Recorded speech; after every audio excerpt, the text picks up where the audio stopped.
Bonjour à tous et bienvenue sur ce webinaire sur l'actualité juridique de la baignade et de la natation.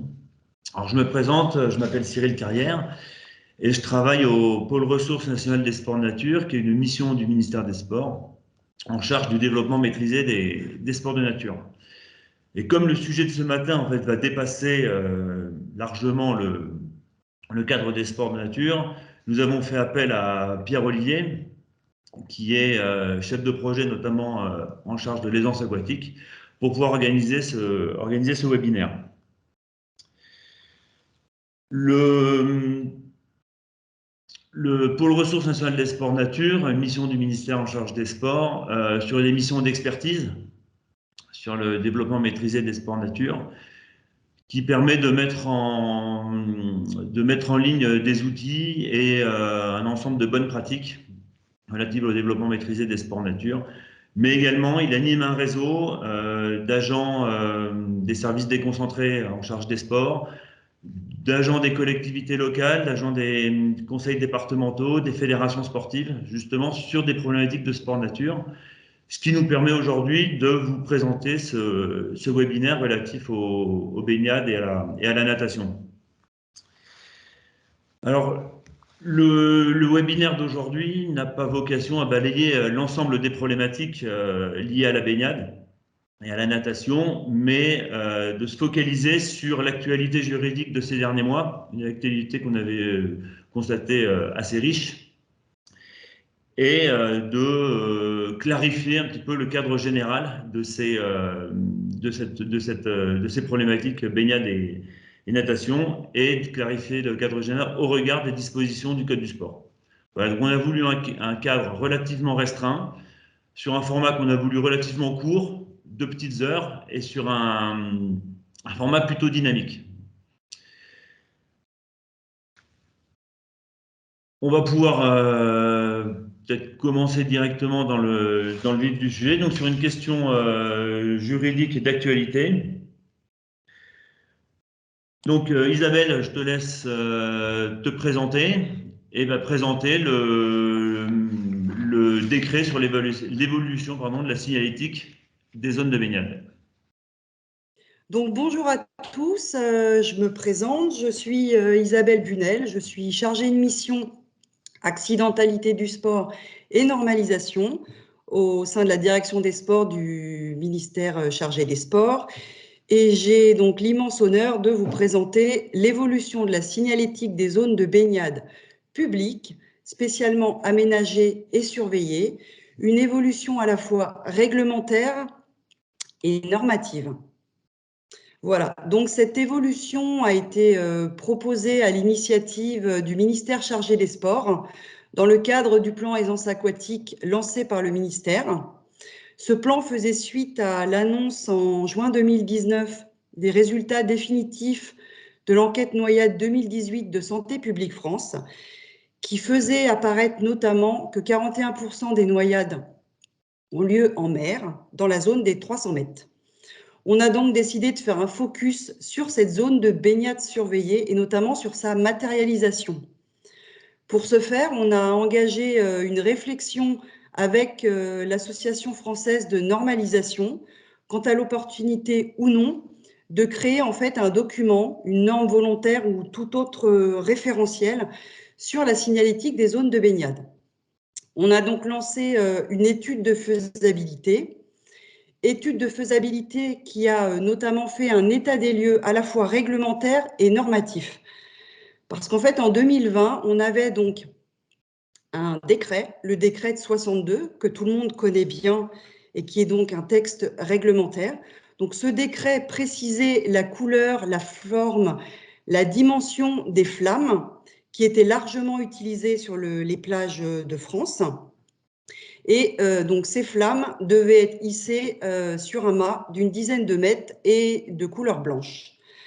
À côté, il existe toujours d'ailleurs, une norme internationale, mais cette norme n'était pas reprise dans notre collection simplement parce qu'elle était contraire à notre réglementation, puisque cette norme utilise des drapeaux et non des flammes. Voilà, donc du coup, la conclusion de cette étude de faisabilité a été double.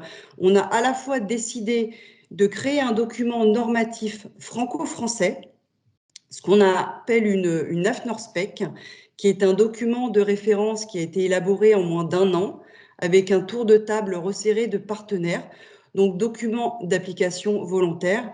Et en parallèle, on a entamé la modification du décret de 62.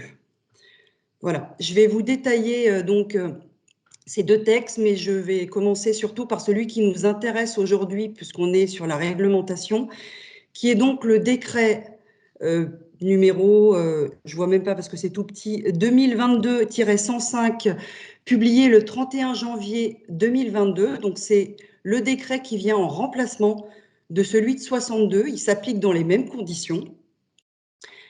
Voilà. Par contre, donc, dans ce décret, on précise qu'il y a bien un mât. Cette fois-ci, on n'a pas donné ni de hauteur ni de couleur pour ce mât. Il est laissé à l'appréciation des collectivités. Sur ce mât doivent être hissées non plus des flammes, mais des drapeaux, en fait, pour que la compréhension des touristes étrangers soit meilleure. En fait, c'est pour ça qu'on s'est servi de cette partie de la norme internationale. Donc, des drapeaux à la place des flammes, de même couleur qu'avant, hein, rouge, orange et vert, avec la même signification. La grosse modification par rapport au décret de 62, c'est qu'en fait, on a ajouté dans la réglementation la délimitation de la zone de baignade surveillée, qui maintenant est délimitée. Avant, elle l'était éventuellement par des flammes bleues, mais maintenant, il y a obligation de se servir de drapeaux rouges et jaunes pour délimiter cette zone de baignade surveillée. Voilà, j'ai fait un petit tableau qui résume en fait l'avant et l'après, le décret de 62, donc les 3 flammes d'avant, avec éventuellement la flamme bleue, mais qui était laissée à l'appréciation des collectivités. Et à droite, les 4 drapeaux, vert, jaune, orange, rouge et jaune et rouge, que nous devrons voir fleurir sur nos plages normalement cet été, et qui sont donc dans la nouvelle réglementation. Voilà. On a ensuite donc un deuxième texte qui peut venir en complément de la réglementation, mais qui reste d'application volontaire, sauf pour la partie rouge que j'ai mis là dans ma slide. Donc en fait, ce texte, c'est une AFNORSPEC, donc qui a été publiée en 2020. Elle est d'accès gratuit. Enfin, l'accès gratuit est tout relatif puisque c'est le ministère en fait qui paye sa gratuité. Ce texte vient en complément de notre réglementation. Donc, comme je l'ai dit, seules les parties rouges, là, que j'ai mis, les 3 drapeaux et le drapeau jaune et rouge sont obligatoires. Après, les collectivités peuvent également se servir dans cette norme de la signalétique des postes de secours. Il y a aussi des codes vestimentaires, il y a d'autres signalétiques qui peuvent servir, que j'ai détaillées dans la slide d'après, où vous pouvez trouver toujours nos fameux drapeaux qui signalent l'état de la baignade, donc soit sans danger, soit limitée, soit marquée, soit interdite. Et ensuite des drapeaux complémentaires tels que la pollution, on a aussi la manche à air ou tout drapeau d'interdiction éventuelle. Voilà. Après, j'ai fait un tableau beaucoup plus complexe en fait, où on trouve à la fois le décret et à la fois la norme. Voilà, j'en ai terminé. J'espère que je ne suis pas allée trop vite et que j'ai été suffisamment claire. N'hésitez pas à poser vos questions, j'y répondrai.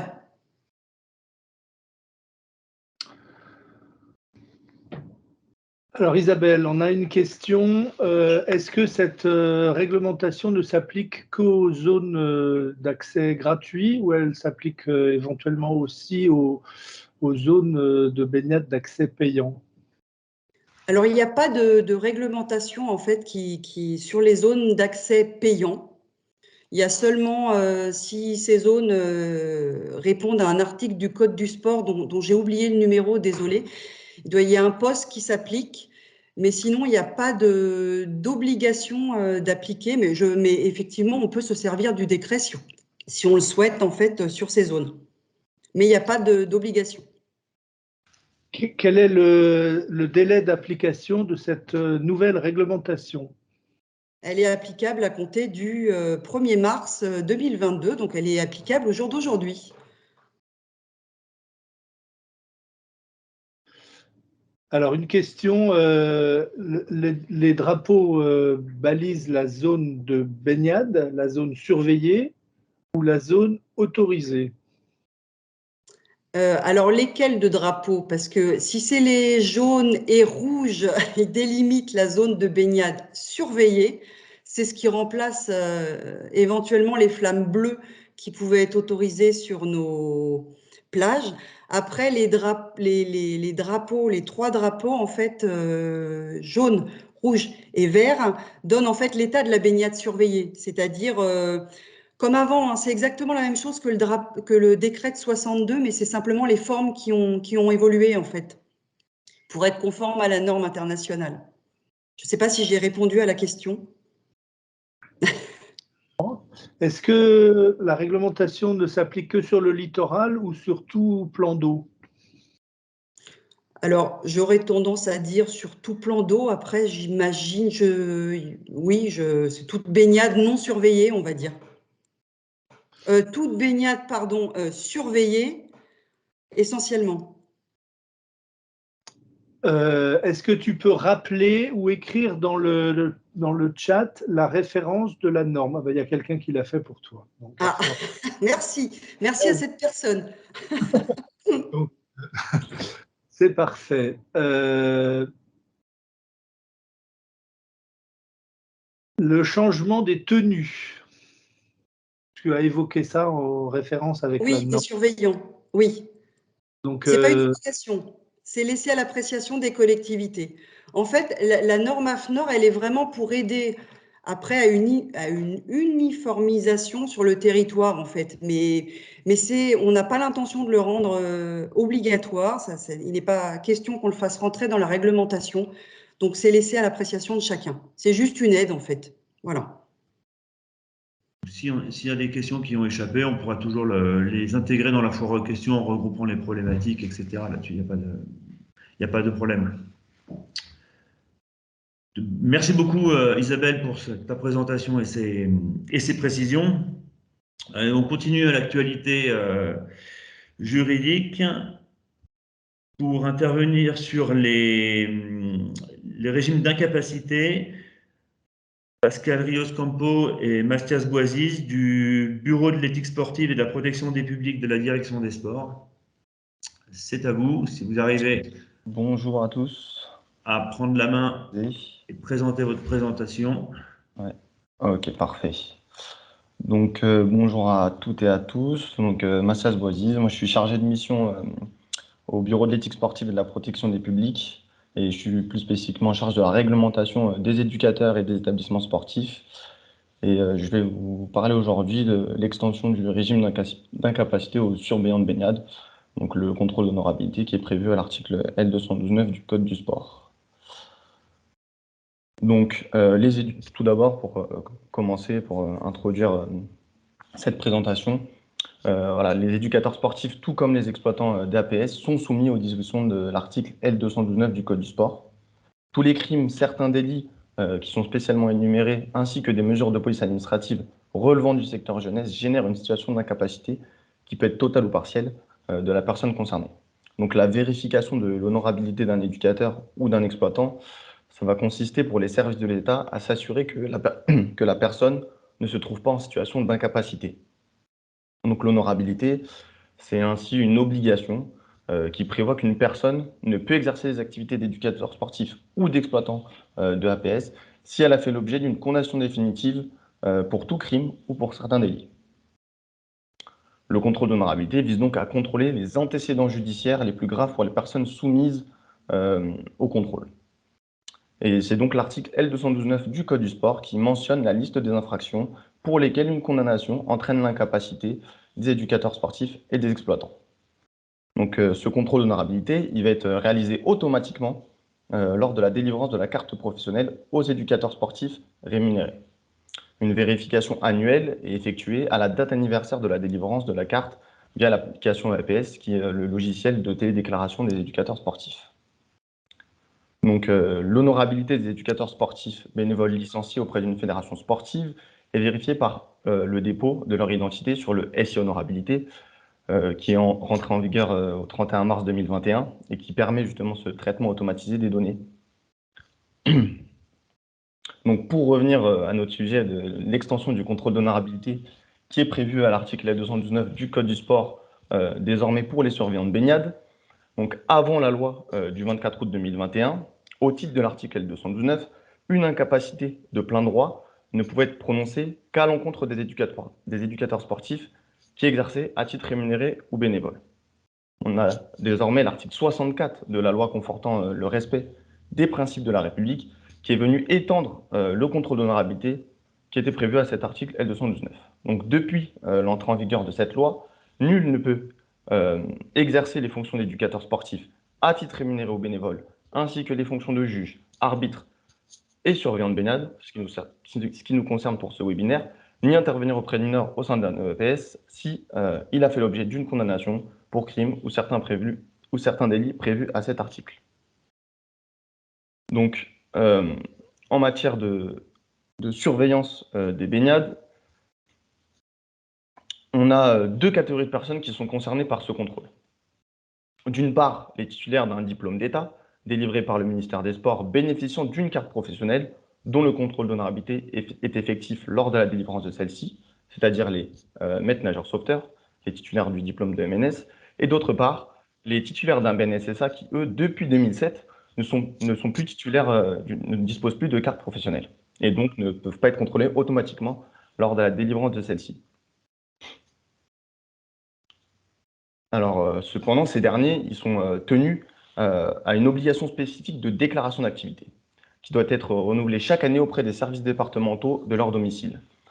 Donc, le contenu de cette déclaration va être fixé par article A322-10 du Code du sport, mais l'attention, elle est appelée aujourd'hui sur l'absence de téléprocédure de déclaration de ces personnes.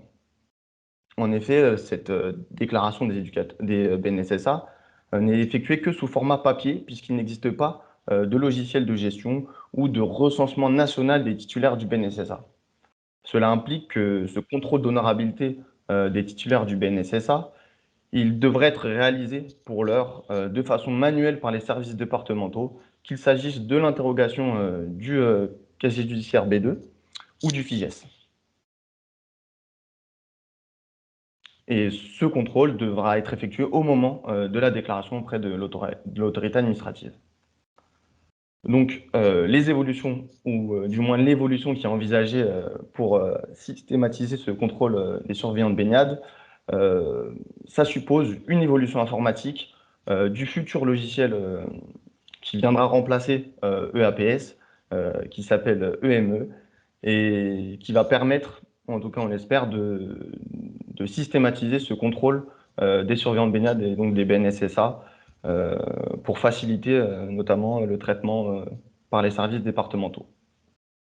Donc voilà pour ma partie sur l'extension du contrôle d'honorabilité aux surveillants de baignade. Merci Mathias. Je profite une petite pour préciser qu'effectivement ce webinaire est enregistré et sera donc consultable une fois qu'il sera terminé, ainsi que les présentations qui seront mises à disposition et la foire aux questions sur le lien d'accès du webinaire. Pierre Olivier, est-ce qu'il y a des questions particulières sur ce sujet? Vas-y. Alors, vas-y Pascal, hein, si tu Oui, as... je vois que sur le chat, il y a quelques questions sur lesquelles je vais répondre rapidement. La présentation qui a été faite est effectivement axée sur les BNSSA. Cependant, j'ai vu qu'il y avait une question concernant les stagiaires de la formation professionnelle conduisant à nos diplômes d'État, brevets professionnels ou autres, et également des titulaires de ces diplômes d'État. Les personnes qui sont titulaires de ces diplômes lorsqu'elles travaillent en tant qu'éducateurs sportifs, sont soumises à déclaration pour obtenir leur carte professionnelle. Et dans ce cadre-là, ces personnes sont contrôlées automatiquement via le logiciel dont a parlé Mathias, qui est aujourd'hui EAPS, Lorsque la personne fait sa télédéclaration, il y a un contrôle automatique sur son casier judiciaire de façon à vérifier son honorabilité. Et la carte professionnelle n'est délivrée par nos services départementaux qu'à la suite de ce contrôle et d'autres contrôles, bien sûr, relatifs aux prérogatives d'exercice notamment.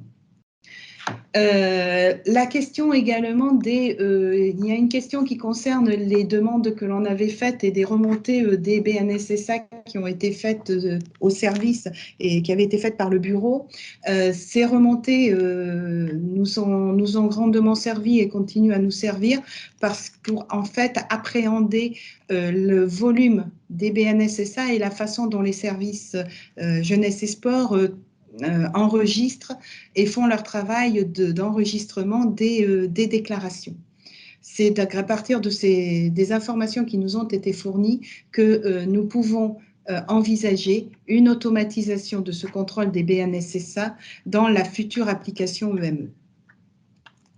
Alors, la question sur ce logiciel, à partir de quand ce nouveau logiciel? Nous espérons avoir fini à la fin de l'année et pouvoir déployer toute la première partie du logiciel, c'est-à-dire tout ce qui est aujourd'hui traité par EAPS, la partie éducateur et également toute la partie gestion des établissements et contrôle des établissements et des établissements. Et nous engageons à l'heure actuelle les travaux juridiques quant au BNSSA. Il y a une question qui concerne l'élargissement du contrôle d'honorabilité quant aux kinés et aux médecins. À ce jour, le contrôle d'honorabilité, alors, sauf pour c'est pas la fonction en tant que telle qui soumet les personnes au contrôle d'honorabilité. Un kiné qui aurait des fonctions ou un médecin qui aurait des fonctions d'éducateur sportif serait contrôlé à ce titre-là. Alors, vous savez que certains kinés peuvent avoir il y a des passerelles entre les kinés et certains diplômes de notre profession d'éducateur sportif. Et donc, à ce titre-là, au moment de la déclaration, le contrôle est fait. Mais la loi n'a pas étendu en tant que tel le contrôle aux personnes du staff médical qui peut être présent au sein d'une association ou ailleurs dans le monde, dans l'écosystème du sport. Je vois qu'il y a des questions concernant des déclarations sur les BNSSA dans la fiche complémentaire de la TAM ou dans la case observation. Cette question, je ne saurais y répondre, mais on vous apportera la réponse par la suite.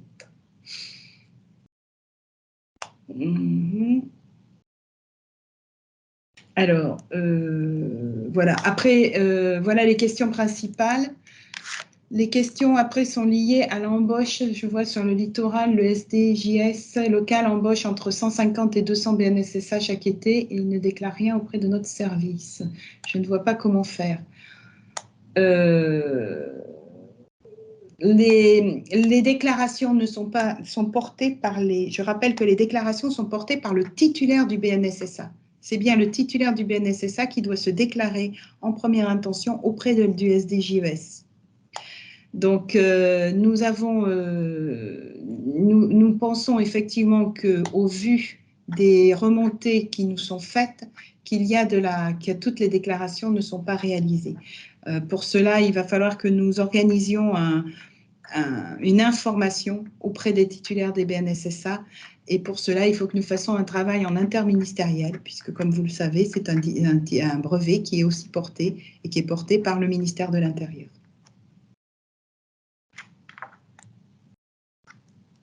Parfait, merci beaucoup. J'ai répondu aux principales questions.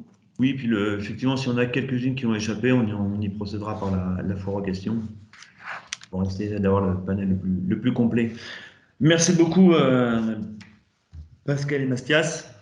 Maintenant, une actualité juridique au cadre plus large sur l'encadrement de la natation avec le bureau des métiers de l'animation du sport avec Pierre-Alexis Latour, chef de bureau, et Patricia Fontanias sur justement ce cadre, sur l'encadrement de la natation contre rémunération au regard des dispositions du Code du sport. Bonjour à toutes et à tous. Alors, on a un premier sujet au sens large sur la question de l'encadrement de la natation. Un premier sujet sur qui peut encadrer et animer la natation. Dans un premier temps, je vais vous faire une présentation, donc la lecture juridique qu'on va faire de l'annexe 2.1 qui permet un petit peu de reposer le cadre sur qui peut faire quoi. Notamment sur la question du multidisciplinaire, notamment des multidisciplinaires, des diplômes multidisciplinaires, qui était un sujet qui était qui demandait une certaine précision et une certaine clarification. J'ai pas fait de PowerPoint parce que je pense que c'est des choses qui peuvent être assez facilement évoquées à l'oral et précisées. Je vais juste détailler le raisonnement en plusieurs points. Déjà, comme vous le savez, le Code du sport prévoit dans son annexe 2.1 les diplômes et titres à finalité professionnelle ainsi que les certificats de qualification qui permettent les trois terminologies utilisées, l'enseignement, l'animation ou l'encadrement d'une activité physique et sportive, et il peut aller jusqu'à évidemment l'entraînement pour les pratiques rémunérées dans le cadre d'une activité physique et sportive. Il y a une rédaction de cette annexe 2.1 qui est constituée avec des portes d'entrée qui sont des rubriques d'activité, qui énumèrent pour chacune des rubriques les qualifications, les conditions d'exercice et une troisième colonne qui est consacrée aux limites à ces conditions d'exercice. Vous avez un point, et ça permet de poser un petit peu ce cadre général que vous connaissez très certainement, mais qui permet un petit peu de reposer les éléments généraux et qu'on soit au même degré d'information. Vous avez qu'il y a un article particulier du Code du sport, en l'occurrence le R212-7, qui prévoit que certaines activités sont dites en environnement spécifique. C'est d'ailleurs mentionné dans le cadre de la structuration du tableau par activité, il y a une mention activité environnement spécifique qui est accolé à l'activité lorsque cette liste correspond à celle qui est visée par l'article L212-7 du Code du sport. Vous avez une escalade en milieu naturel, la voile au-delà de 200 000 nautiques, le canyon, le ski, le guide de montagne, enfin il y en a plusieurs. Le canoë-kayak dans certaines conditions, quand on est notamment dans des rivières supérieures à la classe 3. Et dès lors que cette mention apparaît, seules les personnes qui sont titulaires d'un diplôme d'État peuvent intervenir. Pour revenir à notre sujet qui nous occupe, ce qui est la question de la natation, l'activité de la natation, il est bien précisé que l'activité de la natation ne fait pas l'objet d'une rubrique à part entière et donc ne figure pas sur la liste du R212-7 du DICOM. Donc la natation n'est pas une activité en environnement spécifique. Ça, c'est pour le cadre général. Maintenant, si on s'intéresse, puisqu'on était sur l'approche des multidisciplinaires, multi-activités, donc par dérogation un petit peu à cette classification qui est faite au niveau de l'annexe 2.1 par Code du sport, par classement alphabétique des activités physiques et sportives, vous avez aussi une rubrique qui s'appelle la multi-activité, donc multi-activité physique ou sportive, hors activité s'exerçant en environnement spécifique.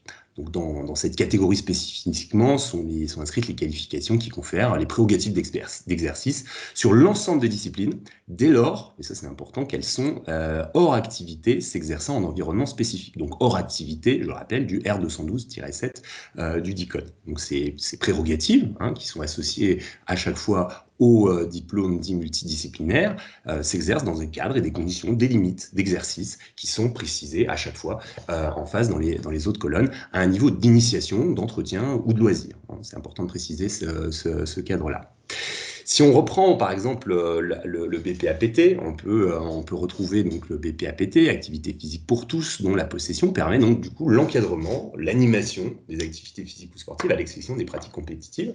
Et par analogie de raisonnement, c'est-à-dire à l'analogie en droit, c'est de transposer un cadre de raisonnement qui est précisé par des textes dans une situation similaire en référence à cette première analyse qui est donnée par les textes finalement, quand il n'y en a pas, ce sera le cas dans la suite du déroulement qu'on va pouvoir dérouler. Donc par analogie, la natation ne figurant pas dans les activités dites en environnement spécifique, le titulaire du BPGEPS, activité physique pour tous, peut intervenir sur l'activité natation, dans le cadre des conditions et limites qui sont fixées par ce même diplôme. Donc du coup, vous avez bien sûr dans le tableau de la natation, la rubrique, dans l'annexe 2.1 du Code du sport, vous avez la rubrique natation qui vient lister l'ensemble des diplômes qui ouvrent le droit à l'enseignement, l'animation, la natation. Mais vous avez aussi, au-delà de cette liste de prescriptions et d'éléments de qualification répertoriés, la possibilité pour par correspondance avec la rubrique multi-activité et les qualifications de la rubrique natation qui sont dédiées à cette activité, mais sans pour autant exclure le champ du coup de l'animation et du loisir. Et donc l'intervention des titulaires des qualifications répertoriées par la rubrique multi-activité. Donc on arrive à la conclusion qu'une personne titulaire d'un diplôme multi-activité peut bien avoir des prérogatives d'encadrement et d'animation dans les limites qui sont les siennes précisées dans le code du sport, puisque nous ne sommes pas dans une logique d'environnement spécifique, et même si au-dessus de l'activité, si vous regardez l'annexe 2.1 du code du sport, vous n'avez pas en dessous de l'item natation le petit paragraphe qui dit que, y compris activité mentionnée sous l'intitulé multi-activité dans la limite des conditions d'exercice. Donc du coup, on est bien dans une démarche d'une possibilité qui est offerte réglementairement. Donc c'est important, et c'était un peu les propos introductifs que j'avais fait en prenant la parole, on est bien sur une logique réglementaire d'analyse du cadre juridique aujourd'hui et d'en faire une lecture juridiquement, réglementairement vraie. Donc voilà, on en arrive là. Maintenant, il y a un enjeu derrière qui est bien sûr un enjeu de sécurité. Évidemment, on est dans une logique, notamment en lien avec le code du sport, extrêmement réglementaire, où finalement, chaque APS est défini par un diplôme. Le BPGEPS APT notamment, ou multidisciplinaire par extension, ont une approche beaucoup plus étendue, puisque finalement, ce sont des personnes qui peuvent, si vous regardez toujours l'annexe 1 du code du sport, encadrer des activités de la voile, encadrer du canoë-kayak, hors environnement spécifique pour les deux, encadrer de l'équitation, sans pour autant, bien sûr, que ces personnes aient vu ces prérogatives et des compétences associées sur ces compétences. Donc il est important, et c'est quelque chose sur lequel la direction des sports va se mobiliser, c'est de pouvoir produire une liste de recommandations à définir, des recommandations qui sont à destination à la fois des éducateurs, mais aussi des employeurs, pour pouvoir préciser un petit peu, déjà à la fois cette obligation générale de sécurité et de sécurité de l'activité, peut-être par exemple d'avoir un intérêt que la personne ait un BNSSA, on en parlait précédemment, mais aussi des choses qui permettent de préciser un petit peu le champ d'intervention multidisciplinaire, avec l'idée justement, il y a une question qui se posait là-dessus, justement pour pouvoir avoir une précision, au-delà de cette lecture réglementaire qui à ce stade permet quand même cette clarification, puisque jusqu'à présent il pouvait exister peut-être une certaine ambiguïté avec une prise en compte casuistique des situations en fonction des diplômes que pouvait posséder un éducateur sportif ou ne pouvait pas posséder, mais c'est essayer aussi d'amener une logique de principe aussi de responsabilisation, c'est-à-dire que réglementairement le code peut, et c'est le cas, autoriser certaines pratiques d'encadrement, d'animation. Maintenant, il s'agit de savoir, est-ce que l'employeur, aussi dans une obligation générale de sécurité, est-ce que la personne qui peut être aussi un auto-employeur a les compétences ou ne les a pas, et est dans une situation aussi de responsabilisation pour pouvoir être mis face à face à une activité dans laquelle il peut potentiellement y avoir un risque, notamment pour la sécurité des pratiquants. Donc on est bien dans cette logique à la fois de clarification réglementaire, celle que je viens de vous dire, donc les personnes d'un diplôme multi-activité sont en capacité d'encadrer la natation, d'encadrer et d'animer la natation dans la limite des prérogatives qui sont associées.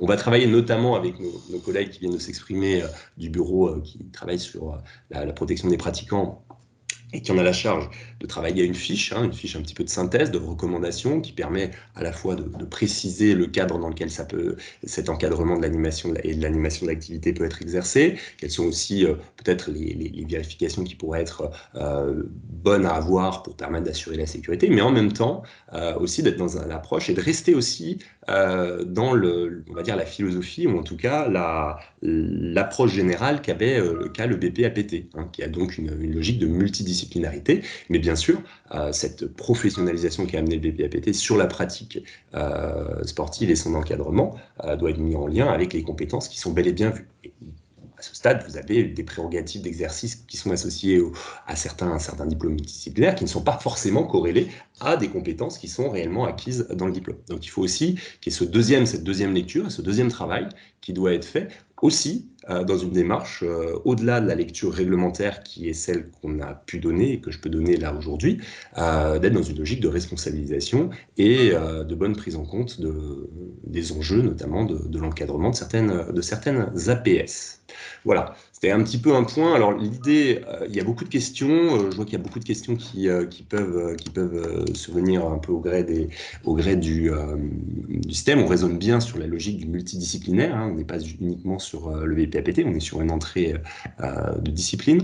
Je pense que la fiche qu'on est en train de commencer de rédiger va permettre d'apporter certains éléments de précision, certains éléments de cadrage qui vont du coup être plus éclairants, notamment dans le reste des travaux qui pourront être faits. Mais il est important, et je pense que c'est important aussi de faire passer ce message, c'est qu'on est au-delà de cette lecture réglementaire qui conditionne beaucoup de choses. On le voit, vous avez des limites d'exercice, vous avez des prérogatives, vous avez chaque APS.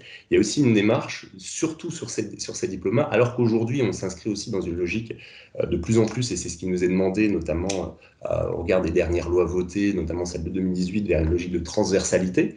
Donc il y a aussi cette démarche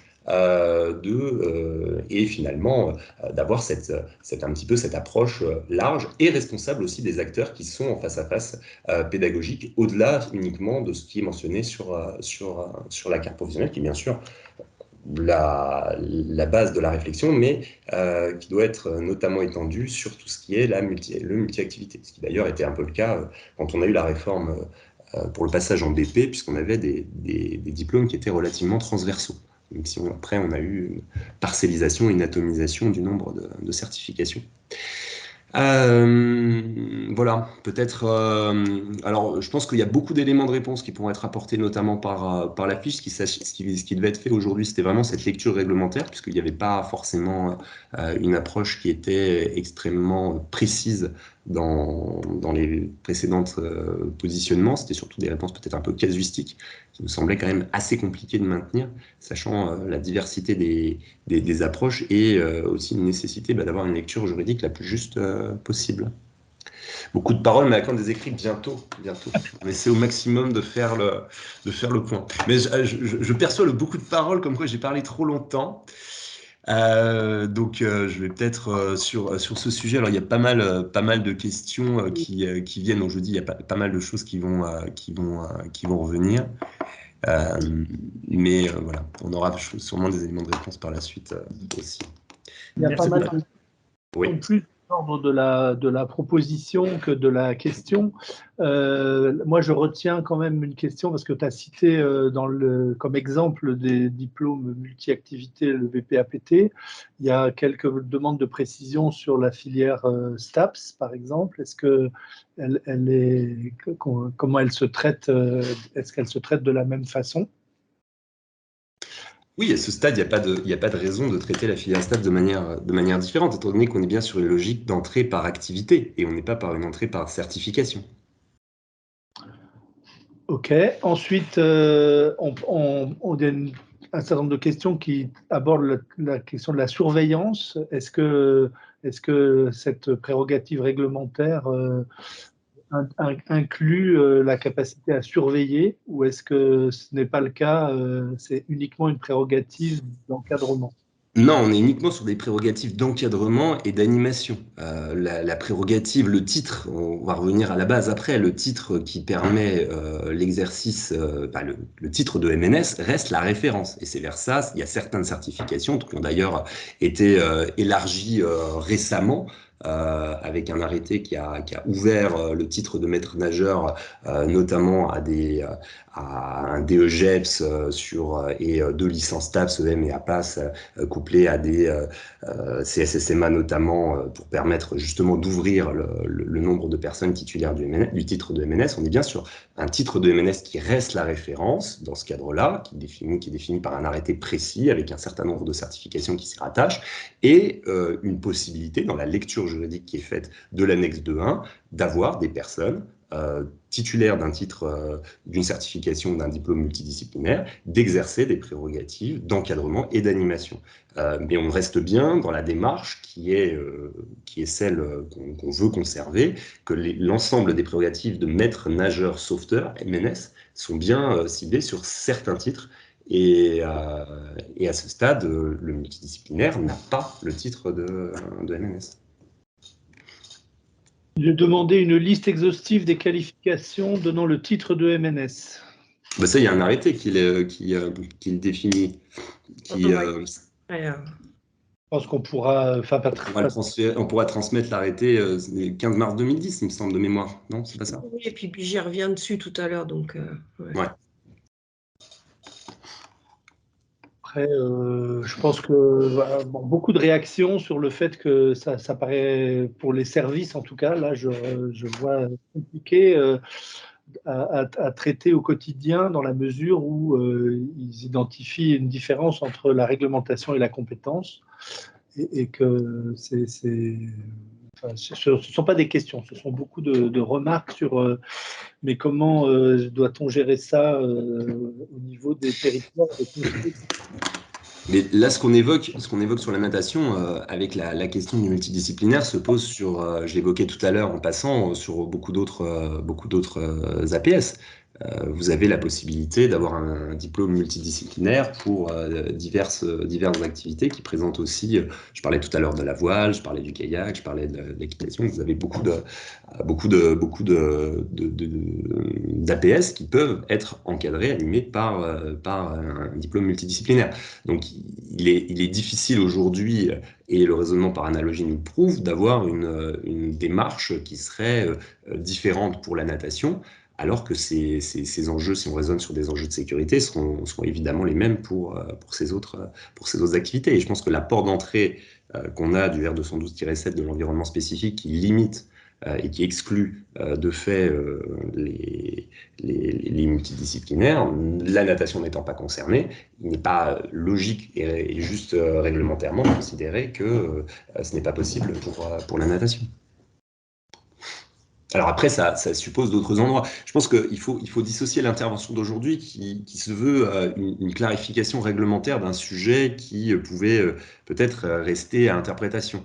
Oui, certains peuvent s'en rappeler, il y avait un article du Code du sport qui limitait à un certain moment l'enseignement de la natation et son encadrement à des diplômes des filières de titre de MNS ou de la filière de la natation. Ça n'existe plus, donc il y a une logique aussi à avoir une lecture réglementaire la plus juste possible, ce qui amène du coup un deuxième temps, qui est un temps cette fois-ci de travail plus fin, de recommandations, de bonnes pratiques pour pouvoir avoir des personnes qui sont en situation d'encadrement et d'animation et qui sont en capacité de le faire en toute sécurité et avec un encadrement de préférence de qualité, même si aujourd'hui, la lecture qui est surtout demandée sur les raisons d'un encadrement et d'une réglementation d'une profession, c'est surtout les enjeux de sécurité. Hein. C'est ce qui est notamment un axe fort au niveau européen, c'est d'avoir le fait de savoir est-ce que aujourd'hui la technique permet d'assurer la sécurité. La technique étant définie par la qualification, donc par le diplôme. C'est une grille de lecture qu'on ne peut pas aujourd'hui ne pas prendre en compte. Voilà. Point de clarification, donc, qui était vraiment sur un axe assez réglementaire et qui amènera évidemment des précisions, notamment par les deux bureaux concernés, puisque c'est à la joint aventure vraiment entre ce qui est la qualification, ce qui est la compétence et ce qui est bien sûr la sécurité des pratiquants. Donc il faut qu'on puisse prévoir au mieux les précisions et les recommandations qui pourront être apportées derrière. Il est important de pouvoir avoir cette lecture. Merci beaucoup. Je crois qu'il y avait une question qui ferait la transition avec mon intervention, Pierre-Olivier, sur l'enseignement, l'encadrement des aisance aquatiques.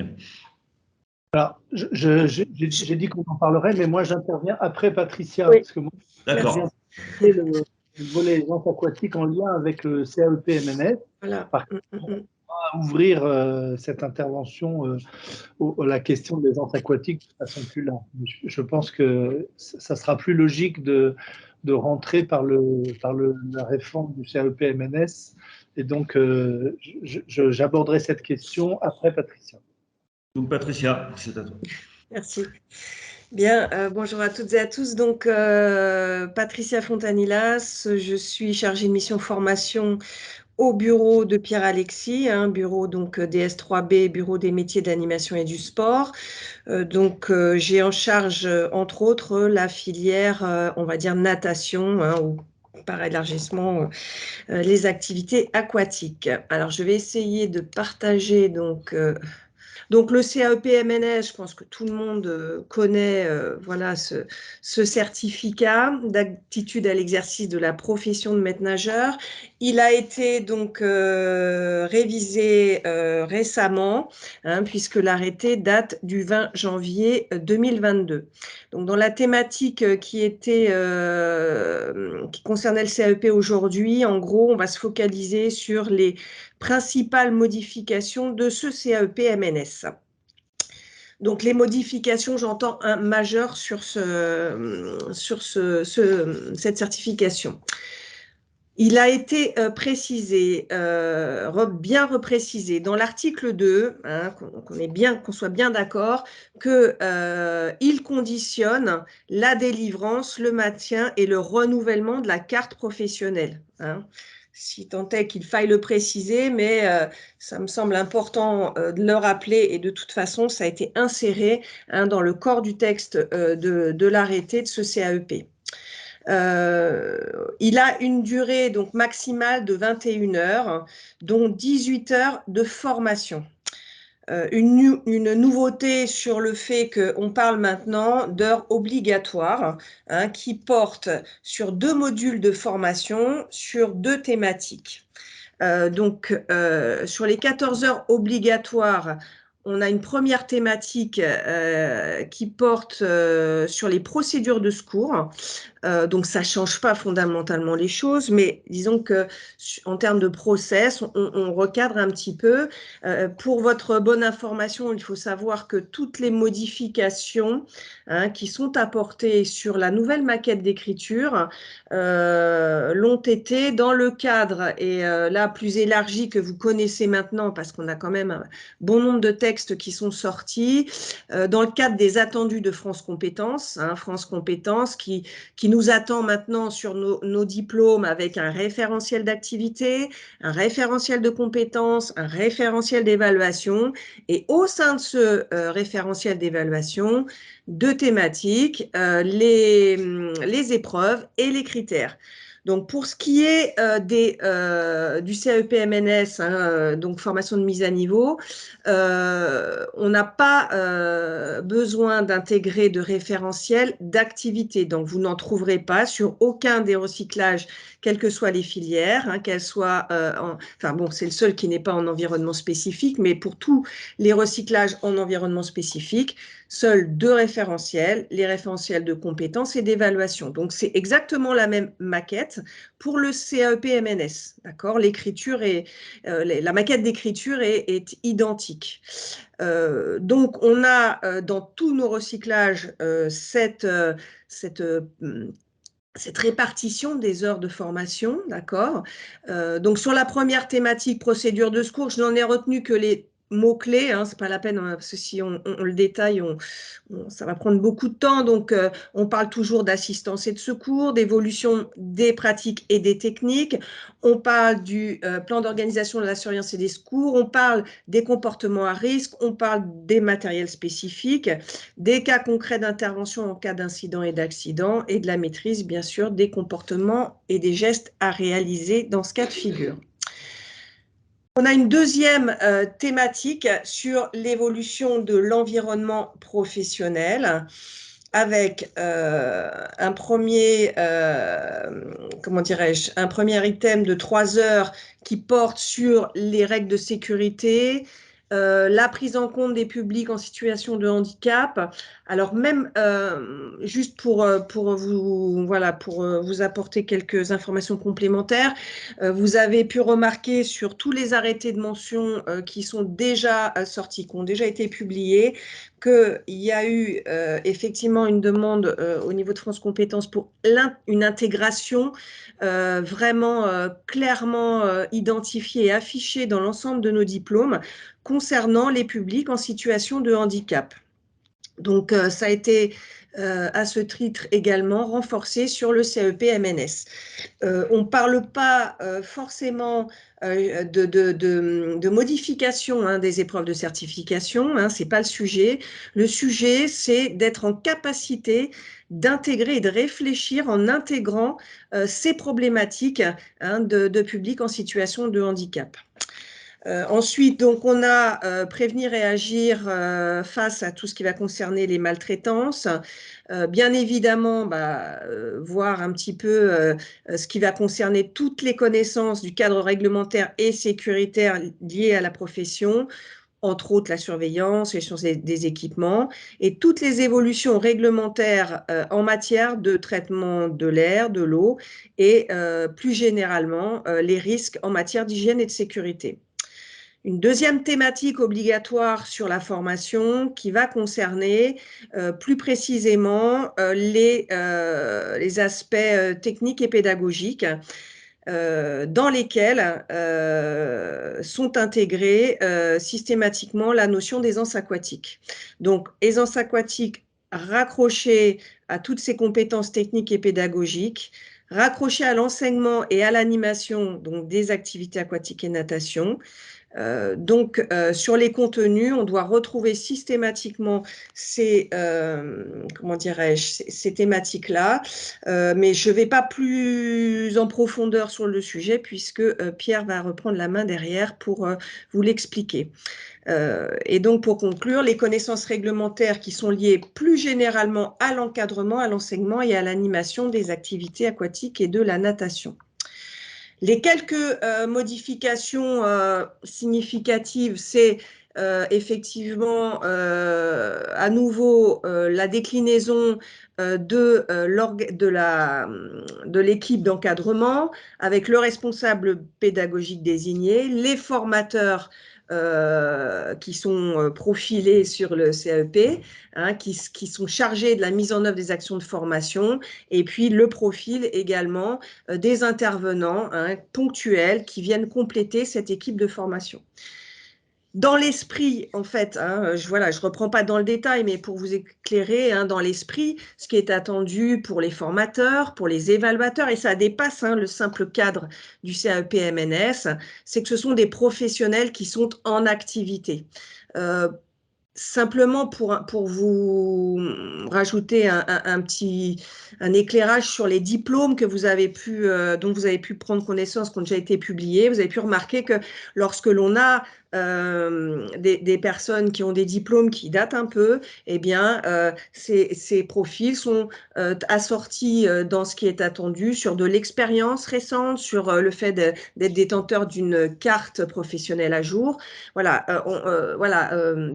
les filtres, le nôtre et celui de France Compétences, comme son nom l'indique, il est d'être vraiment sur la compétence et que cette compétence, elle soit récente, qu'elle soit réactualisée et qu'on puisse être en capacité de dire que ces professionnels qu'ils forment ou qu'ils évaluent sont des professionnels qui sont en capacité, lors des évaluations, de transmettre des connaissances et de certifier des compétences réactualisées.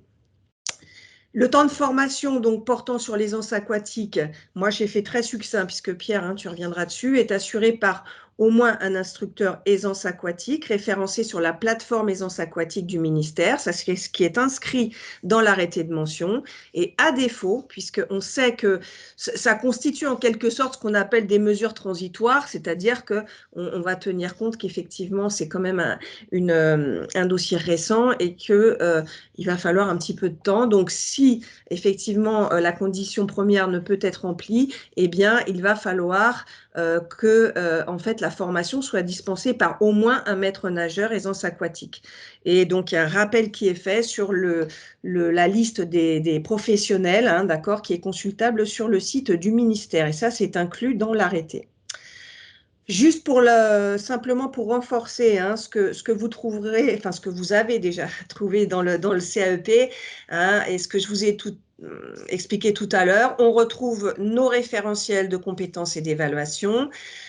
avec donc dans les modalités d'évaluation, alors je l'ai repris de façon très succincte, une épreuve, donc 2 épreuves, une épreuve de natation, d'accord, avec palme sur 300 mètres, et puis un parcours de sauvetage, simulant une intervention sur une noyade.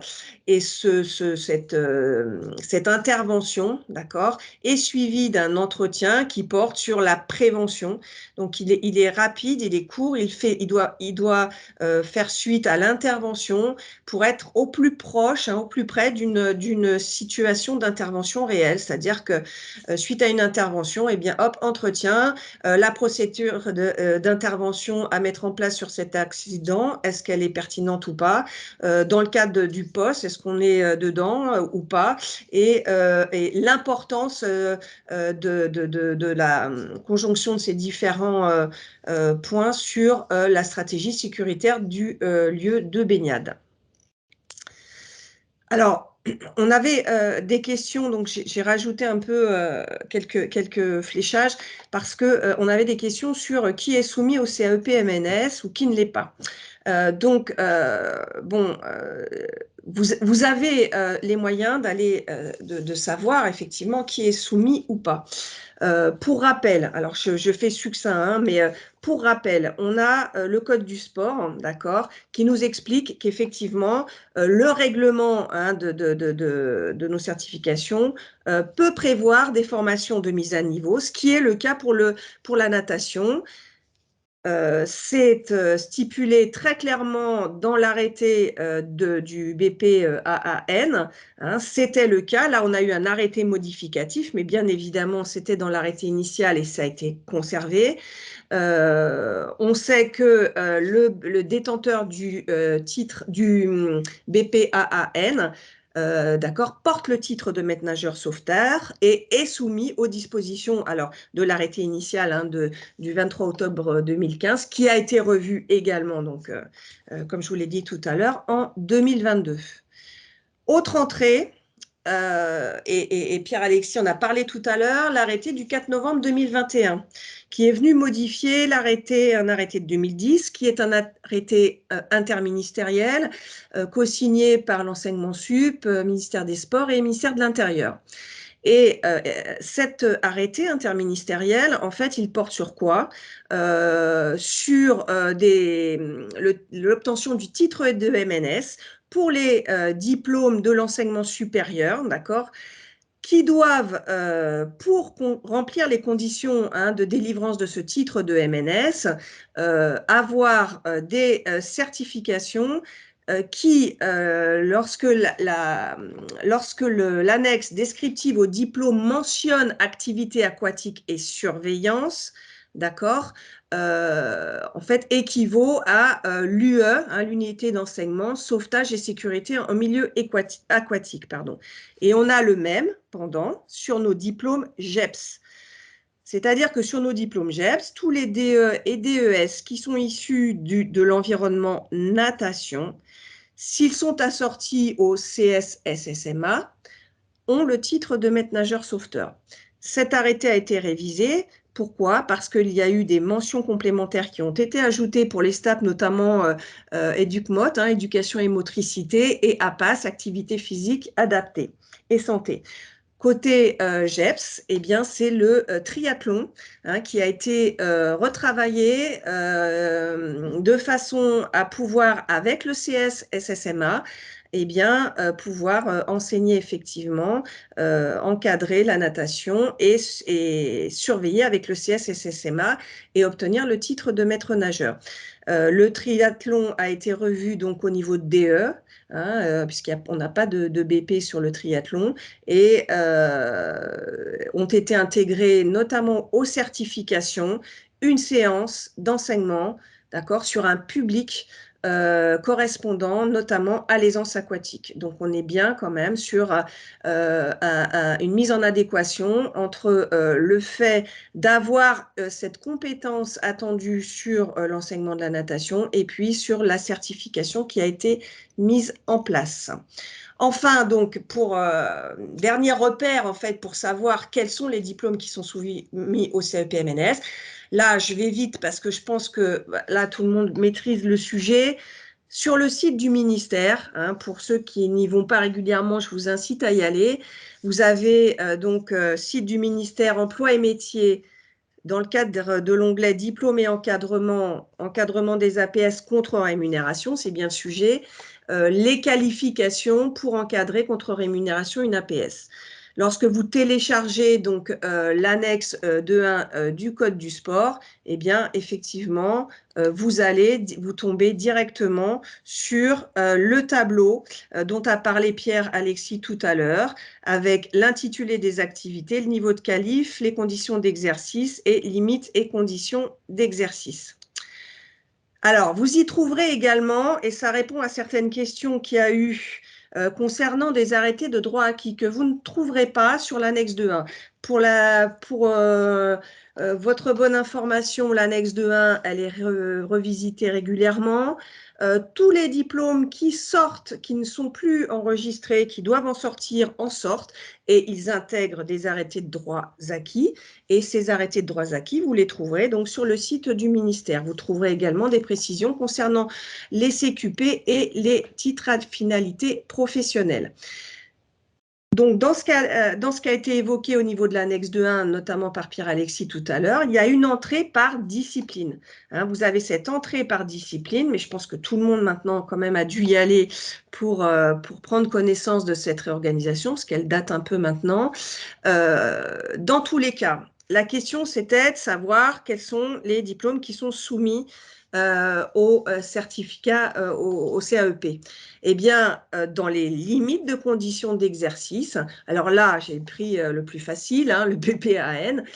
Donc, il enseigne, il anime, d'accord, il est en capacité d'apprendre et d'enseigner les différentes nages, et il surveille et il est en capacité de sauver, d'accord, en milieu aquatique. Donc, fort de toutes ces compétences, eh bien, il a effectivement le titre de maître nageur sauveteur, sans certif additionnel, puisque tout est dans le BP, et il est soumis, d'accord, c'est indiqué dans les limites et conditions d'exercice, sous réserve de la présentation du certificat d'aptitude à l'exercice de la profession de maître nageur. Pour ce qui va être des licences STAPS, puisqu'il y avait une question tout à l'heure sur le sujet, eh bien, sur une licence STAPS qui n'a pas, d'accord, dans son annexe descriptive au diplôme, l'équivalent de l'UE SSMA, d'accord, n'est pas en capacité comment dirais-je, de surveiller les lieux de pratique. Donc, dans ce contexte-là, d'accord, il lui manque une compétence pour avoir effectivement le périmètre, et donc il n'est pas soumis, d'accord, à une révision comment dirais-je, au CAEP.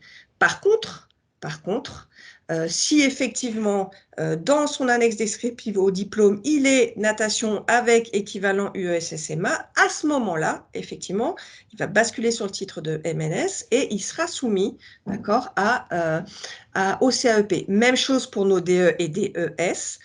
Vous avez donc toute la batterie, d'accord, de DE et DES qui font partie de l'environnement natation course, water polo, nat synchro, plongeon, et maintenant le triathlon, d'accord, qui enseignent, qui animent, qui encadrent et qui entraînent, mais qui ne sont pas en capacité, d'accord, de surveiller. Par contre, si, et c'est dans l'annexe 2.1, vous le trouverez dans l'annexe 2.1, donc je vous invite à bien la parcourir, vous avez, s'il est assorti du CS sauvetage et sécurité en milieu aquatique, vous retrouvez les mêmes DE, DES qui sont en capacité de surveiller et de sauver en milieu aquatique. Et dans ce cas de figure, eh bien, ils doivent aller chercher le CAEP MNS. Voilà. Je m'arrête là pour le CAEP. Je te donne la main, Pierre. La première question que j'ai relevée, c'est un BP qui ne recycle pas son CAEP MNS, garde-t-il la possibilité d'enseigner ? Le BP qui n'est pas à jour de son recyclage, il perd la totalité comment dirais-je, des comment on va dire, de son autorisation à exercer la profession de maître nageur. C'est un sujet, je sais qu'il y a un sujet, je sais que c'est un sujet dont on a déjà, sur lequel on a déjà échangé. Donc, pour l'instant, effectivement, il perd l'ensemble de son autorisation d'exercer. Excusez-moi. Deuxième question, tu as parlé du SSMA, de l'UE-SSMA. Oui. Tu as parlé du BNSSA comme qualification complémentaire pour accéder au titre de MNS. Non.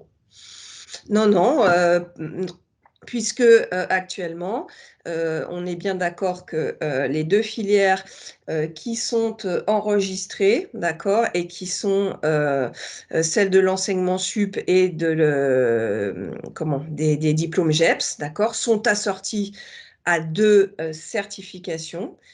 Qui sont l'UE et SSMA, d'accord, intégrés au diplôme enseignement supérieur, et le CS-SSMA, d'accord, assorti au diplôme GEPS. Et donc, on ne parle pas du BNSSA pour la délivrance du titre de maître nageur. BNSSA qui n'est pas inscrit ni au RS ni au RNCP. Non.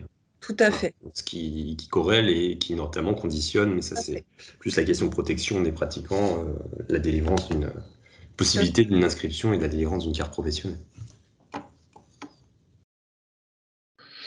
Très bien. Alors, je vais peut-être prendre la main sur la partie aisance aquatique et puis on verra qu'il y aura peut-être encore des questions que nous pourrons traiter. Alors, que se passe-t-il? Tac, tactique. Je pense que ton intervention répondra à déjà plusieurs questions. Ça serait déjà... Peut-être juste pendant que Pierre fait la manipulation sur ce sujet, je pense qu'il faut vraiment dissocier les titres, les diplômes qui permettent d'obtenir le titre de MNS et qui, pour être recyclés, d'ailleurs le terme va changer, puisque c'est pas forcément juridiquement juste de parler de recyclage, mais en tout cas, on va garder ce terme-là, ce certificat d'aptitude à l'exercice professionnel, de l'item précédent sur lequel on a évoqué, sur la possibilité pour un diplôme multidisciplinaire, j'y arrivais, d'encadrer et d'animer. On n'a pas l'entraînement, on n'a pas la notion d'enseignement, on n'a pas la notion de surveillance. On n'est pas sur les mêmes et donc on reste sur une logique, on reste bien sur la logique de la plénitude des prérogatives de MNS, c'est délivré pour certains diplômes. Voilà. Le reste est une clarification juridique, notamment sur le multidisciplinaire. Et sur le point, pour revenir sur ce qu'évoquait Patricia, le BNSSA étant inscrit nulle part, il est difficile d'avoir sa prise en compte, notamment dans le cadre de délivrance de cartes professionnelles et notamment pour l'exercice des prérogatives associées. Je te laisse la parole, Pierre, sur l'aisance aquatique, puisque ça soulevait aussi beaucoup de questions. Alors, petite précision en lien avec le CAEP-MNS, mais peut-être que ça donnera lieu à des questions plus larges sur l'aisance aquatique. Donc, comme l'a précisé Patricia, dans cette rénovation du CAEP-MNS a été intégré le fait qu'il y avait une partie de formation qui portait sur l'aisance aquatique et que cette partie de formation devait être assurée par un instructeur de l'aisance aquatique ou un maître nageur aisance aquatique. Donc, un instructeur aisance aquatique, c'est un maître nageur dans une définition plus large que le maître nageur sauveteur. C'est quelqu'un qui a les prérogatives d'encadrement de la natation au sens Code du sport, rubrique annexe 2-1 natation.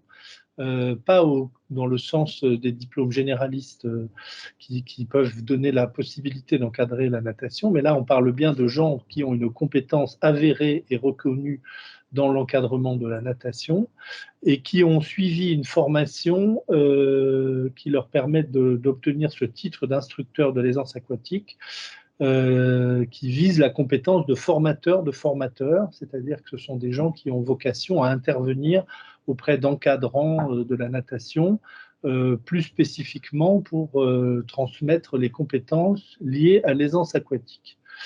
Qu'est-ce que l'aisance aquatique? C'est quelque chose qui aujourd'hui se précise, en particulier à travers la circulaire, enfin la note de service natation scolaire et les appels à projets avec les financements de l'ANS. Quand on parle d'aisance aquatique, on parle plus précisément des publics de 4 à 6 ans et on parle plus précisément d'une approche dans laquelle on cherche à mettre ces enfants en sécurité dans l'environnement aquatique à travers une approche dans laquelle ils sont mis directement en grande profondeur et sans utiliser de matériel de flottaison. C'est ça le principe fondateur de l'aisance aquatique tel qu'on l'a défini, tel qu'on en parle et tel qu'on souhaite qu'elle soit transmise et développée le plus largement possible auprès de tous les encadrants de la natation. Les MNS, quels qu'ils soient, ont la prérogative de l'encadrement de tous les publics, y compris les publics de 4 à 6 ans, mais il était quand même peu fréquent d'avoir des objectifs précis d'apprentissage sur ces jeunes enfants, puisqu'on a très longtemps dit qu'on ne pouvait apprendre à nager qu'après 6 ans. Voilà. Donc, compte tenu des enjeux de la sécurité de ces publics en milieu aquatique, puisque le dernier rapport de Santé publique France sur l'étude des noyades en 2018, et on aura bientôt les conséquences, enfin les conclusions du rapport de 2021, mais on n'en a pas encore les conclusions officielles. Mais le rapport de Santé publique France sur les noyades en 2018 a constaté une hausse très importante des noyades sur les plus jeunes enfants. Donc, la politique ministérielle qui a été mise en place autour de l'aisance aquatique vise à modifier un petit peu les pratiques d'apprentissage de la natation en commençant plus tôt et en commençant sur l'objectif de sécuriser les enfants, c'est-à-dire de leur donner la capacité, s'ils tombent dans l'eau, à revenir au bord du bassin en autonomie et sans perdre leurs moyens au risque de se noyer. Donc c'est clairement le levier qui a été mis en place autour de l'aisance aquatique. C'est une évolution des pratiques, même si effectivement un certain nombre de MNS pratiquaient déjà les apprentissages en grande profondeur et sans matériel d'aide à la flottaison. Ce n'est pas le cas de la totalité, loin de là. Et beaucoup de MNS n'intervenaient pas ou très peu sur les enfants de 4 à 6 ans. Ça correspond, si on relie ça à la natation scolaire, ça correspond moyenne section, grande section de maternelle, ou cours préparatoire. Et donc là, il y a vraiment, et la nouvelle note de service natation scolaire le pose, une évolution de l'objet apprentissage de la natation. L'objectif étant toujours de savoir nager et de valider le savoir nager en sécurité, le test qui a été rebaptisé. On ne s'arrête pas à l'aisance aquatique, mais par contre, on commence par l'aisance aquatique plus tôt et on est sécurisé plus tôt, puisque à travers cet apprentissage, si un enfant tombe dans l'eau, il a les bons comportements pour flotter et se revenir au bord du bassin. Donc, les instructeurs de l'aisance aquatique, qui sont des gens formés et qui sont des gens formés sur la compétence de formateurs, et les maîtres nageurs aisance aquatique, qui sont des maîtres nageurs ayant suivi une formation et ayant acquis la valence aisance aquatique. Donc, le texte pose le fait que cette partie de la formation du CAEP-MNS doit être assurée par des gens qui maîtrisent donc cette approche de telle façon que dans le cadre du CAEP-MNS, dans le cadre de l'analyse de pratique, dans le cadre des échanges professionnels, on soit bien en mesure de parler de l'aisance aquatique et de l'expérience de l'aisance aquatique sur les enfants de 4 à 6 ans en grande profondeur et sans matériel de flottaison. Donc, la question est comment recenser ces gens formés tels que le texte demande de les faire intervenir dans le cadre du CAEP-MNS. Donc, il y a une plateforme aisance aquatique qui est reliée au site du ministère et qui est reliée à la partie du site du ministère qui s'appelle Prévention des noyades. Et si vous allez sur cette partie du site internet accès grand public du ministère, on n'est pas du tout sur des accès sécurisés. En bas de page de la partie prévention des noyades, ce que j'ai entouré en rouge, vous avez un lien cliquable qui s'appelle accès aux données aisance aquatique en open data. Quand vous cliquez sur ce lien, vous allez avoir un deuxième lien qui porte le même nom. Il faudra cliquer 2 fois accès sur les données aisance aquatique en open data et vous arrivez sur l'espace open data du ministère dans lequel il n'y a pas que l'aisance aquatique, il y a d'autres dossiers, mais là nous traitons plus spécifiquement le fait de savoir qui est instructeur de l'aisance aquatique ou maître nageur aisance aquatique. Donc, dans cet espace, vous avez un espace aisance aquatique qui permet d'avoir accès à la cartographie et à la liste des maîtres nageurs aisance aquatique et des instructeurs aisance aquatique. Donc, dans cet espace aisance aquatique, vous avez 2 moyens d'accéder à la liste des professionnels référencés. C'est ou de cliquer sur le tableau ou de cliquer sur l'export. Si vous cliquez sur le tableau, vous allez arriver sur un tableau de ce type dans lequel vous avez un onglet qualification et si vous cliquez sur l'onglet qualification, les gens vont être classés par leur qualification. Donc les instructeurs en premier, les maîtres nageurs aisance aquatique en deuxième et les maîtres nageurs tout court en troisième parce que ce site recense aussi des maîtres nageurs indépendamment de leur formation aisance aquatique. Donc il y a trois types de publics recensés sur ce site, les instructeurs de l'aisance aquatique, les maîtres nageurs de l'aisance aquatique et les maîtres nageurs qui ont fait la démarche d'être recensés pour être cartographiés. Donc, vous avez à travers ce tableau la liste des instructeurs. Si vous cliquez sur l'onglet export, vous avez une proposition de format d'export. Moi, je vous conseille d'utiliser le format Excel puisque vous aurez directement l'ensemble des gens, l'ensemble des données classées dans un tableau Excel, en format Excel, avec les départements, les codes postaux, les numéros de téléphone et les adresses mail. Donc après, vous pouvez faire des tris sur ce tableau et faire un tri par département, par région, par voilà, des différents statuts des professionnels recensés. Alors j'ai bien vu et j'entends bien la question, voire l'inquiétude qui porte sur le nombre de professionnels référencés. Il faut savoir que cette plateforme, elle est en montée en puissance.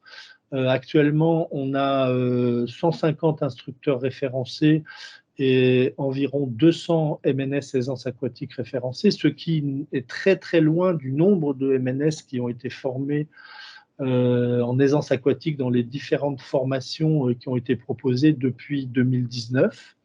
Mais il faut que les gens… C'est une démarche volontaire. Il ne suffit pas d'avoir suivi une formation pour être référencé sur cette application. Il faut que la personne fasse la démarche de s'inscrire. Donc, on est en train d'optimiser et de communiquer sur cette plateforme pour avoir un meilleur taux de recensement. Là, je peux vous dire que j'ai eu des demandes de la Fédération de natation de recenser une quinzaine de nouveaux instructeurs, de la Fédération du sport adapté, idem, une quinzaine de nouveaux instructeurs. Donc, je pense que dans un avenir très proche, on aura plus de 200 instructeurs Et si on recense le nombre de maîtres nageurs qui ont été formés depuis la création des formations financées par l'ANS, d'une façon théorique, ça aurait dû concerner 3000 professionnels. Il y a eu un certain nombre de reports, voire quelques annulations liées à la situation sanitaire, mais on est en tout cas sur plus de 1000 maîtres nageurs aujourd'hui qui ont été formés et qui sont en mesure d'avoir la valence aisance aquatique. Donc, j'entends l'inquiétude à aujourd'hui pour une obligation réglementaire qui, je vous le répète, ne s'appliquera qu'à partir du mois de septembre.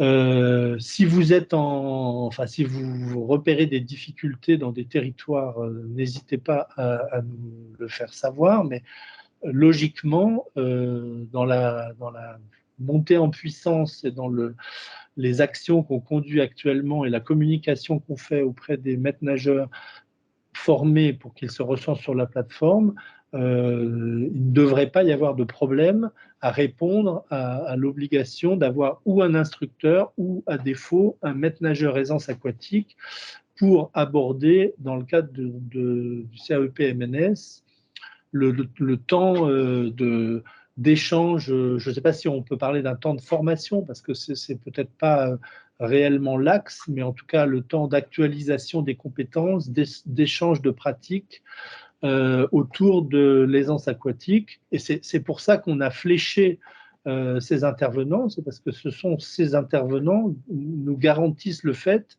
qu'ils vont pouvoir témoigner d'une expérience vécue et de formation d'une part, et de pratique personnelle de l'aisance aquatique dans la définition que j'en ai donnée tout à l'heure, c'est-à-dire public de 4 à 6 ans et un apprentissage avec des vrais objectifs d'apprentissage. On n'est pas dans la familiarisation à l'eau, on est vraiment dans le fait de réaliser un certain nombre de tâches, de valider des comportements et de le faire sans matériel d'aide à la flottaison. Donc c'est vrai que c'est un levier qui a été mis en place avec une ambition, l'ambition de dire qu'il y a un enjeu majeur à former les enfants plus tôt sur les bons comportements de mise en relation avec l'environnement aquatique, et qu'il y a un enjeu majeur de partage dans les pratiques professionnelles, dans les approches techniques et pédagogiques, sur le fait que l'ensemble des intervenants se partagent justement cet enjeu de la mise en relation avec l'eau plus tôt sur des enfants de 4 à 6 ans, et en abordant les choses dans la construction d'apprentissage dans lequel on met l'enfant en situation de se comporter sans appui plantaire, donc dans un milieu dans lequel il n'a pas pied, et sans utilisation de matériel lui permettant de flotter sans que ce soit le résultat de son comportement et des nouveaux équilibres qu'il trouve dans l'eau. Voilà, moi j'ai terminé ma présentation. Vous avez dans le texte réglementaire un lien qui vous permet d'accéder aux mêmes éléments que ce que je vous ai présenté, mais je vous ai donné le chemin qui permet d'y accéder sans aller rechercher le lien du texte réglementaire. En bas de page donc, du site internet Prévention des noyades du ministère, en bas de page, vous avez accès aux données aisance aquatique en open data, et là, vous avez la possibilité de consulter tous les instructeurs et les maîtres nageurs aisance aquatique qui ont accepté de partager leurs coordonnées. C'est une démarche volontaire et acceptée.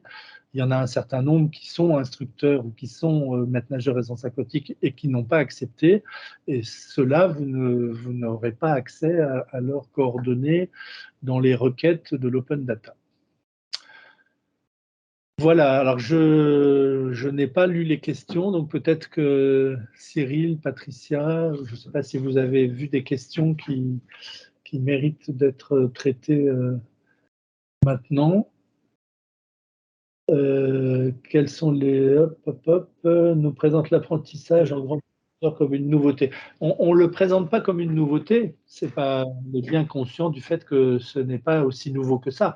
On le présente comme quelque chose qui n'était pas largement pratiqué, ce qui n'est pas la même chose. Il y a une question sur le calendrier. Est-ce qu'il y a un calendrier sur les formations? Alors, j'entends l'importance et l'enjeu.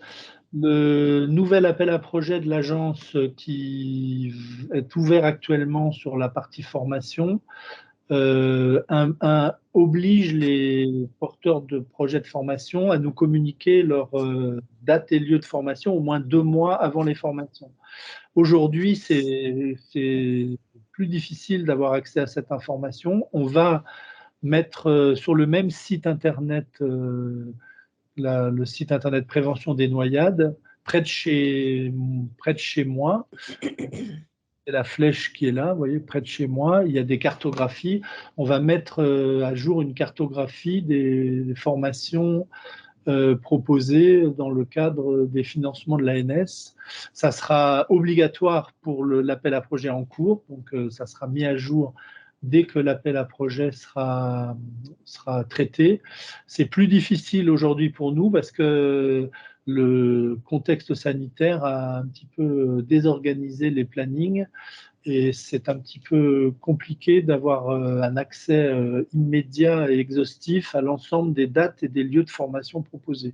Mais on entend bien que c'est un enjeu, enfin une information majeure à partager et on fait tout ce qu'il est possible pour mettre à jour une cartographie de l'ensemble des formations d'encadrants de l'aisance aquatique proposées sur le territoire national. Alors, une formation d'encadrant d'aisance aquatique, c'est 30 heures, effectivement, pour obtenir cette valence, puisque c'est l'équivalent d'un cycle d'aisance aquatique qui correspond à une semaine d'intervention pour les enfants sur un format massé. Donc, quand c'est une semaine, c'est que les enfants vont 2 fois à l'eau, matin et après-midi. Et Pierre, il y avait une question. Tu as fini, pardon, excuse-moi. Oui, bien sûr, oui. Il y avait une question de Nathalie qui nous demande si il y a un référentiel pour les enseignants et voilà, qui pose la question en fait de la place de l'enseignement dans le projet de formation. Est-ce qu'il y a quelque chose de prévu pour les enseignants?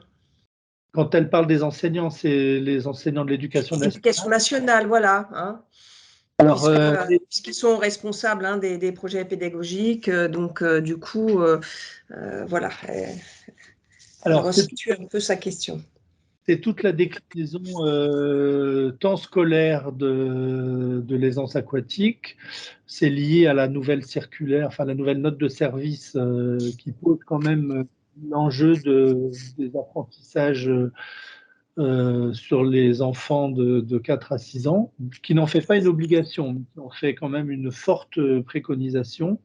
Donc, il y a un certain nombre d'actions de formation conduites spécifiquement par l'éducation nationale à travers des actions conduites par des CPD, des CPC. Mais en tout cas, les formations financées par l'agence sont par vocation pluricatégorielle et elles visent à mélanger les publics, je dirais, champ du sport, c'est-à-dire maître-nageur sauveteur, et les publics champ d'éducation nationale, professeurs des écoles, CPD, CPC. Mais la problématique majeure de l'éducation nationale, c'est que bon, les CPD, CPC arrivent en général à trouver du temps pour former. Les professeurs des écoles, si ce n'est pas en lien avec une action sur leur classe, sont obligés d'être remplacés pendant leur temps de formation. Et c'est assez difficile pour eux de suivre des formations. Donc, en général, les professeurs des écoles se forment en même temps que leur classe est amené à suivre un cycle d'aisance aquatique. Et à ce moment-là, ils ont la disponibilité pour suivre la formation. C'est beaucoup plus compliqué pour des professeurs d'école d'être détachés de leur classe pour suivre une formation, sauf pendant les vacances scolaires, ce qui arrive aussi quand même parfois. Y a-t-il un autre moyen de vérifier la qualification en tant qu'instructeur? Alors, il est bien précisé dans le texte réglementaire que c'est la plateforme qui fait référence, hein. Donc, à ce stade, le moyen officiel de validation du statut instructeur aisance aquatique ou maître nageur aisance aquatique, c'est le recensement sur la plateforme.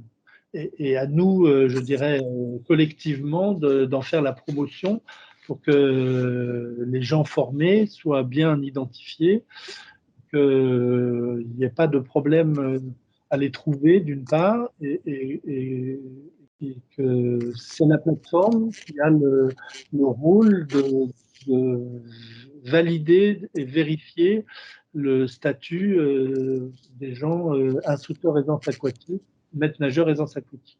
Donc, si quelqu'un n'a pas fait la démarche et souhaite intervenir dans le cadre des CAEPMNS, il a juste à s'inscrire sur la plateforme. C'est très simple, hein. On va vérifier sa carte professionnelle, on va lui accorder le statut aisance aquatique parce qu'on va vérifier qu'il a bien été formé dans ce cadre. C'est une démarche administrativement très simple. Mais c'est parce que cette démarche est faite que les professionnels répondent aux conditions précisées dans le texte du CAEPMNS. Parfait. Merci. C'est autant compliqué pour nous que pour les enseignants. On en est bien conscient, hein, mais la formation continue, quel que soit le secteur, est toujours pas facile à gérer et à organiser, hein. Il y a des choses qui vont évoluer. On est en train de travailler avec le CNFPT. Là, il y a des formations aisance aquatique qui vont rentrer dans le catalogue du CNFPT, vraisemblablement pour 2023, qui vont permettre à tous les agents des collectivités d'avoir un accès beaucoup plus simple à ce type de formation. On est en train vraiment d'essayer de travailler sur tous ces éléments-là, en étant bien conscient des difficultés et des freins, hein. Je vous rassure, on sait que 30 heures de formation, c'est pas anodin dans un parcours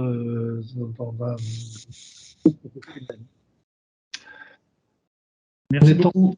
Je suis jamais sur le bâton, bien sûr. C'est pas du tout ce qu'on dit, hein. Je veux dire, on ne remet pas du tout en question les compétences des maîtres nageurs, sauveteurs et des maîtres nageurs.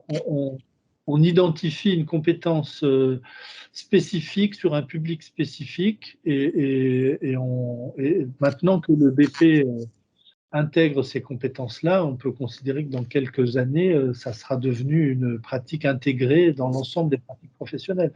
Aujourd'hui, il y a un petit cliquet à passer dans le cadre d'une évolution des pratiques professionnelles, puisque ce public et cette façon d'enseigner à ce public n'était pas la pratique la plus développée. Oui, j'avais, en fait, voilà, il y a beaucoup de, ça a été déjà évoqué, mais j'avais complété un petit peu ce qui a déjà été dit sur l'enseignement de la natation. Donc, je ne sais pas si je peux partager la fin, en fait, du document de tout à l'heure. Est-ce que là, c'est bon pour vous? Je vais faire vite. Est-ce que vous m'entendez? Oui, c'est bon? En fait, voilà, hein, on sait qu'il y a de nombreuses interrogations, on sait qu'on est dans un contexte de réécriture de l'ensemble des certifications. Je sais que voilà, vous avez connaissance aussi également qu'il y a des diplômes qui sont actuellement abrogés. Voilà, il y a des évolutions importantes, mais je pense qu'il faut raison garder aussi par rapport à l'encadrement de la natation et notamment à l'enseignement d'entraînement de la natation. Il est clair que tout à l'heure, dans ce que le conseil de renvoi à l'annexe 2.1, à la lecture hein, des conditions et limites de conditions d'exercice qu'on retrouve dans l'annexe 2.1, on a quand même bien souvent la déclinaison des prérogatives en termes d'enseignement, d'apprentissage ou d'entraînement. Donc ça, c'est déjà un point. Pour rappel, on a au niveau du code du sport quand même comment dirais-je, ah mince, pardon, voilà, j'ai voulu bien faire, mais j'ai perdu, excusez-moi. Voilà. On a quand même l'article L212.1, d'accord, dans lequel on parle bien de compétences hein, des titulaires en matière de sécurité hein, des pratiquants et des tiers. Sachez qu'actuellement, vraiment, on est bien entendu attendu hein, par tous les acteurs, par France Compétences, et ça dépasse même nos frontières hein, sur les notions de sécurité hein, des pratiquants et des tiers, et avec le fait que c'est toutes ces qualifications qui assurent l'encadrement et les compétences nécessaires pour assurer la sécurité générale, en gros, hein, doivent être inscrites donc au répertoire. On est bien d'accord que le titre de MNS, d'accord, n'est pas une condition, et ça a été dit tout à l'heure, évoqué tout à l'heure, hein, c'est-à-dire que ce n'est pas une condition directe, d'accord, de l'activité d'enseignement et d'entraînement de la natation, mais une conséquence, d'accord, excusez-moi, je perds mes mots, de l'acquisition des qualifications requises.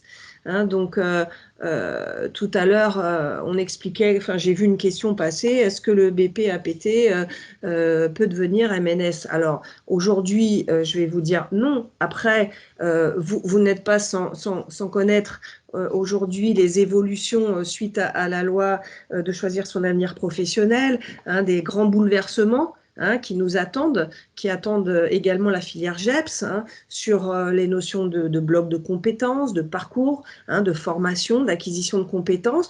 Donc, un jour, un BP APT qui effectivement pourrait aller chercher des blocs et qui aurait les compétences pour certifier la sécurité, c'est-à-dire qui aurait la compétence pour enseigner la natation, je dis bien enseigner et apprendre la natation, et pour sauver, d'accord, pour intervenir et sauver quelqu'un, eh bien, il pourrait construire son parcours. On est dans cet environnement mouvant, évolutif, donc pour l'instant, il faut s'appuyer sur ce qu'on a comme outil, hein, et donc la déclinaison hein, des contenus de nos arrêtés de mention et des déclinaisons de prérogatives d'exercice permettent d'éviter de penser que voilà, c'est open bar et que on va pouvoir devenir MNS sans en avoir les compétences. On parle d'un environnement quand même pour lequel la sécurité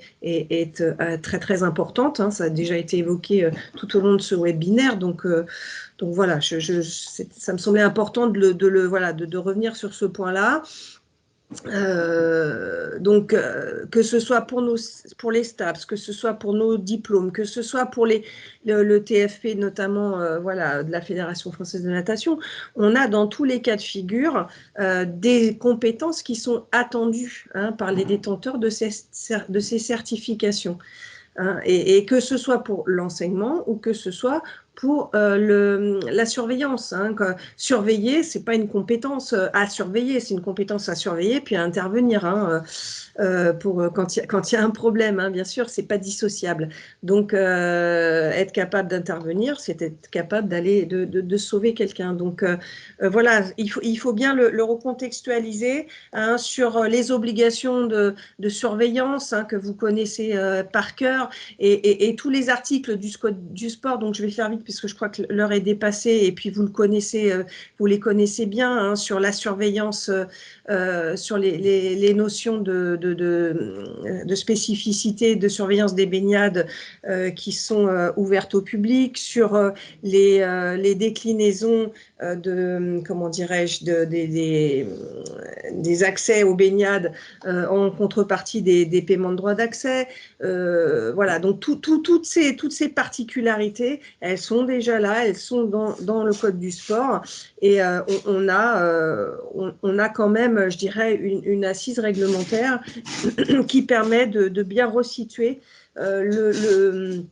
les compétences de l'ensemble de nos professionnels au regard des interventions sécuritaires. On parlait du CEP tout à l'heure. C'est pas pour rien qu'on certifie la capacité natatoire et la capacité à intervenir pour sauver quelqu'un. On est bien sur vraiment la sécurité. Voilà, donc j'avais repris toutes les obligations de surveillance, mais en fait, voilà, on est dans un contexte global que vous connaissez tous par cœur, donc voilà, je voulais simplement… alors, je termine par la petite liste à l'après-vert, mais voilà, ils peuvent enseigner la natation. On a cette déclinaison, mais comme je vous l'ai spécifié en début d'intervention, vous avez tout ça sur le site, sur l'annexe 1 du Code du sport, dans les arrêtés de droits acquis. Et donc, on remonte jusqu'au brevet, au BES, d'accord, BESAN, BES, d'accord, et puis diplôme d'état de maître nageur sauveteur, d'accord, si tant est bien évidemment que tout le monde soit en capacité de valider le CAEP MNS. Donc, tous ces diplômes-là, vous les retrouvez sur l'ensemble, sur des textes qui sont portés à votre connaissance sur le site du ministère, annexe 2.1 du Code du sport et arrêté de droits acquis. Voilà, on est bien centré sur les notions de compétences. Voilà, merci de votre attention. J'ai terminé, j'ai fait vite, mais voilà. Merci, Patricia. Terminé. Donc Olivier Youn, je suis en charge du bureau de la réglementation protection des usagers en Savoie, et on co-organise avec notamment Luc Montigon de la DRAGES la 3e journée nationale de prévention des noyades. Donc après 2 éditions en mer, on passe un peu sur les eaux intérieures. Donc je vais faire très court. Donc le site retenu par la direction des sports est le site d'Aix-les-Bains, qui nous permet en fait d'avoir un accès à une plage directe et pouvoir gérer l'ensemble de la conférence, des tables rondes sur le même site. Donc attention, on sera limité à 100 personnes en présentiel, et par contre, on aura une retransmission en direct avec bien évidemment tout ce qui est éco-développement. Donc voilà, tout sera accessible en transport en commun pour respecter la charte du ministère. Alors, le programme prévisionnel actuellement qui est prévu sur cette journée, donc on aura la fameuse enquête triennale de Santé publique France sur les noyades. Donc celle-ci, ça va vraiment être le cœur des travaux. On aura également tout ce qui est accidentologie 2021 sur les noyades présenté par le SNOSAN. Isabelle Bunel a déjà fait la première présentation, mais on représentera la nouvelle signalétique pour les zones de baignade. On aura également la présentation du dispositif Vigiplouf. C'est un dispositif qui est proposé par la Fédération des piscinistes. Et ensuite, on va avoir un gros focus sur les eaux intérieures. Donc, c'est les particularités sur Aix-les-Bains. Donc, on est en train de travailler à amener des éléments sur tout ce qui est qualité des eaux, les risques d'hydrocution, de baignade depuis les embarcations. Beaucoup de problématiques aussi liées aux baignades à proximité des barrages, des cours d'eau. Donc là, pareil, ce sera évoqué.